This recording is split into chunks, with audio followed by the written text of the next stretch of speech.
one of the biggest struggles, if not the biggest struggle that we have as Christians, is balancing that fine line between fully trusting in God to give us what we pray for and trusting in His plan and waiting for Him to reveal His plan to us. The breaking point comes when you've been trusting God to give you something that you've been praying for so long, and then it doesn't happen. Something you really wanted, and then it doesn't happen, and you're disappointed. And now it's like, okay, well, what do I do now? I know I should have strong, unwavering faith in God to deliver me like what I pray for. Like Romans mentions, no, it's James. James mentions how you should pray. You should pray and only have your faith in God, right? And I'm kind of giving away the answer here. The difficulty in having unwavering faith versus, I'm just waiting. Like I'm waiting for. I don't know what God wants to give me, right? It's like, if I pray for something and God says no, what am I having? Like, what am I having faith for, right? And that's where the breaking point comes in. And I hit that breaking point a while ago, or recently, the last couple of weeks. And I would say what I've learned is that James is good. It's only 5 books. I'd recommend you go and read it, right? But one of the things I can remember right off the top of my head is that even when you pray to God for what you want, you don't get it because your motives are all wrong, right? And that's one thing we really need to think about. Like, why am I praying for this? Like, what do I want from this, right? Is it just me like treating God like a genie because I want something and I want Him to give it to me, but I don't have good motives with it, right? That was one of the things. And then the other thing that he said with regards to prayer was, when you pray, your trust isn't in God alone. It's like, oh God, I'm writing this test tomorrow. Can you help me pass? I've done like 50%, I've done like 60-70% of the work. Can you just make sure that I pass? Can you give me good questions? It's like, no, your trust should be fully in God, right? And those are I think the 2 things is like your motives. Make sure your motives are pure, and we can get into that later about how your motives can be pure. And fully trusting in God, right? Like make sure, like those are the 2 things when it comes to prayer. But balancing that fine line. When God says no, what are you trusting Him for? And I think that's where the difficulty comes in. And I think the answer to that is fully trusting in God's plan. Because as I've mentioned before, I mentioned it on the Jesus Convo pod that I have with my friend Darian, and I mentioned it on the video that I posted like a couple days ago. Is that we need to our plan isn't. He's God. He knows everything. Like He's created everything you've ever had in your life, everything good that's ever happened in your life, everything that's ever happened in your life, period. Everything you have is because He's allowed it to be that way, right? And that helps, I think, when you truly understand that, like on a deep level, right? When you truly understand that, that's when you're able to fully be like, okay, I can trust God, because of course you can trust Him, right? Like His plan is better than yours. He knows the beginning. He knows the end at the beginning. We don't know the end, right? We don't know what He has planned for us.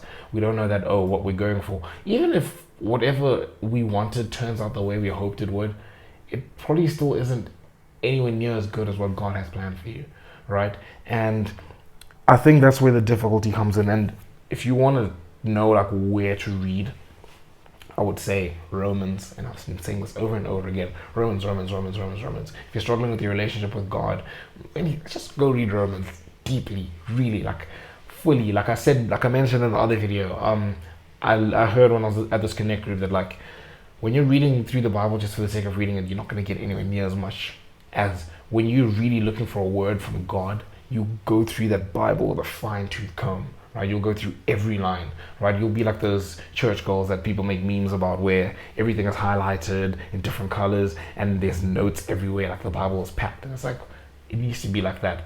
And bro, your Romans should be like that if you're trying to build your relationship with God. Mine should be like that as well. Like maybe reading through that book. Romans is incredible.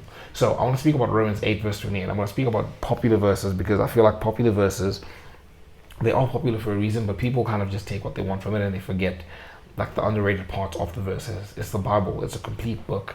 Every word is, okay, let me not say that, because I've heard Muslims criticizing the Bible. They say, which one? Because we have many different versions and everything. Not every word, but it's the Bible, the book of life. It's God's perfect word, right? Everything there is there for a reason, right? But Romans 8 verse 28, right? For all things will work together for the good of him that believeth, right? Or I think it's for the purpose. All things work together for the good, okay? No, but the thing that people miss there, right, is that they're like, oh, all things work together for him that believeth. Then it's like, okay, if I believe what I want, like, everything will work good for me. And it's like, no. All good things work together for the good of him that believeth. It's not for the good in the way that he thinks it's going to be, right? Like if I was to be told what I think is going to be good for me, I could give you a whole list, but God has a different list of things that he knows are going to be good for me in the long run, right? That's one point. Then the other point, again, this is where I should have probably like studied this verse like word for word, but according to work together for the purpose, right?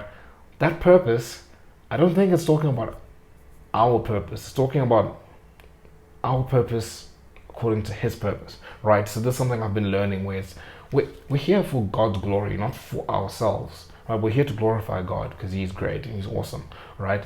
And that one, all things work together for the good and according to his purpose, right? That's not our purpose, it's his purpose. Everything we do in our life is for him. And I want to speak about a story that I mentioned this again in the other video. Honestly, like Romans is just incredible. I'm going to keep speaking about Romans. But basically, I was at this Connect group and it was like with older people. And, I was learning quite a lot. Like I was listening. I barely said a word. I was listening so much. Like I had so much to learn. And I learned things everywhere, like in my Connect groups and stuff. But this one was older people. It was different.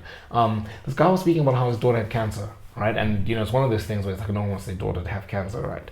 But again, it got to a point where the doctors were like, got no answer, like she's not gonna live very long, right? And then one day, woke up, it was all gone, and everyone was saying your daughter is a walking miracle, right? And it's like, if we had it our way, that she never would have had cancer, right? Like that never would have happened, right? But because God knows, and that was something he said, right? The guy whose daughter had cancer, he was like, God knows the end at the beginning. We could never have pictured that end, right? For us, it was like, oh, I just wish she didn't have cancer. Like that's all we want, right? But again, his purpose, not ours. They went through all that pain, but in the end, God is being glorified.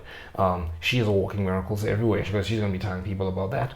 All the doctors, they're going to be telling people about that. He was telling, like the parents were telling us about it at the Connect group, and we're all going to be telling everyone. I'm telling you guys, and hopefully if this like really hits home for you guys go around and you tell people. And this one story has been used to glorify God, and that's how it should be, for his purpose, not ours. And that's something also incredible to learn that, right? And then I want to speak about Romans 12 verse 2.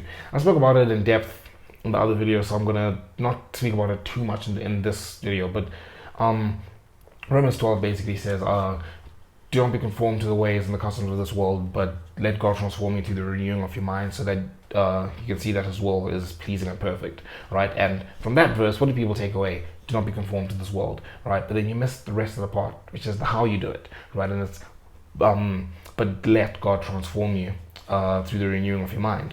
And it's like, that's difficult, letting God transform you through the renewing of your mind, because like I've mentioned, it's difficult. Changing like your body and like physical things in your life is difficult enough. Changing your mind is borderline impossible. Like it's really difficult, right? And in this case, when you're speaking like to God, it's difficult. Like it's difficult to be like, I want to change. I want to give my life to Christ. I want to completely change. I surrender all to you. Like it's really difficult when you've got your own plans in your life. You're living in like practically in the world, and now you're having to read the book that was written, thousands of years ago, and you're trying to figure out how it applies to your life, and then now you're gonna give that up for a faith, right? And it's difficult.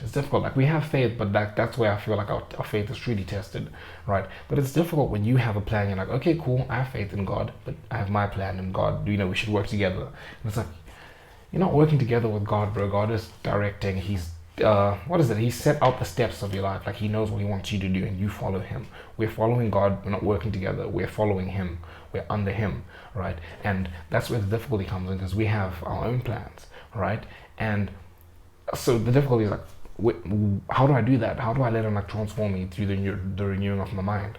And the answer is literally in the next sentence within that verse. And it's like, by knowing that God's It doesn't say by knowing God's whatever. It says so that you'll know that God's plan is pleasing and perfect. And it's like, yeah, we kind of know. Like, if I tell you God's plan is pleasing and perfect, you're like, of course, it's God. Like, His plan is perfect. But like, do you truly understand that? Like, do you truly live that?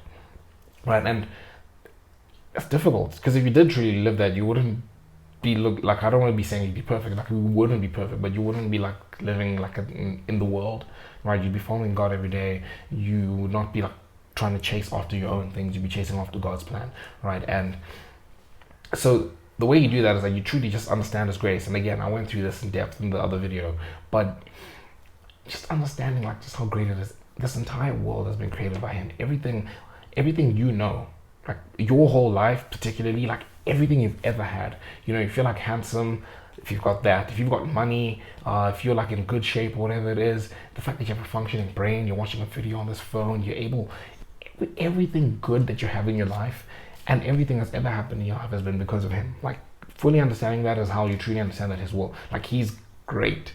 Like, there's nothing you have that's because of you. It's because He's allowed it to be that way, right? And that's where you truly understand His grace. And once you start understanding His grace, you really understand like how big and powerful He is. Because we know He's big and powerful, but truly understanding it and living in it is a whole different thing. And I think that's how you sort of start to comprehend.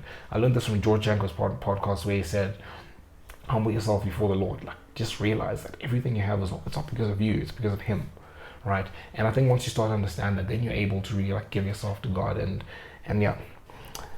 The next part I want to speak on is, how do I know like His plan for me? Because it's really difficult. Like, I'm always praying like, oh God, please can you align my heart's desires with your plan for me? But it's like, it's difficult to know like what His plan for me is, right? And the answer is simple. It's His word, the Bible, and everyone knows that, right? But like I said, you need to like read it with purpose, looking. You need to be looking, searching, fine-tooth comb. You're going through every line, right? I've spent so long.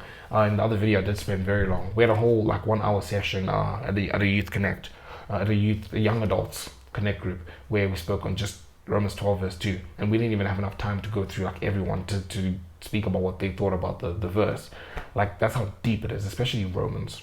In Paul's books, they're very, very deep, right? So we need to go through it, you need to read it with purpose. I think that's how we find His plan, right? And I think another thing is also getting better at hearing His voice, right? I don't know, it was a Connect group that I was at. I think it was the one of the older people where they were speaking about they use this analogy of like, oh, if you're looking for your cousin or your best friend like in a crowd of people, you can recognize their voice because you've been around them so much, you've spoken to them so much, you recognize their voice standing out from everyone else easily because you spend so much time with them. And the reason we struggle to hear God's voice is because we're hearing the world's voices a lot more than we're hearing God's voice, right? Like, I've watched a lot of like Hamza videos and all that, like all these self-improvement videos. I'm hearing a lot of their voices more than I'm hearing God's voice. You know, if I'm spending like 2 hours or whatever listening to self-improvement videos a day, whatever it is, and then I'm reading like 5 minutes, or even like 2 minutes, honestly, on my Bible app every day, it's not going to balance well, right? So we need to spend more time in His word. We need to spend more time praying to Him and just meditating, speaking to Him, and we'll get better at hearing His voice. But yeah, I think that's all I've got for this video. You guys let me know what you think of the topic in the comment section below. Make sure you subscribe to join the Self-Improvement Brotherhood. And until next time, I'll see you boys.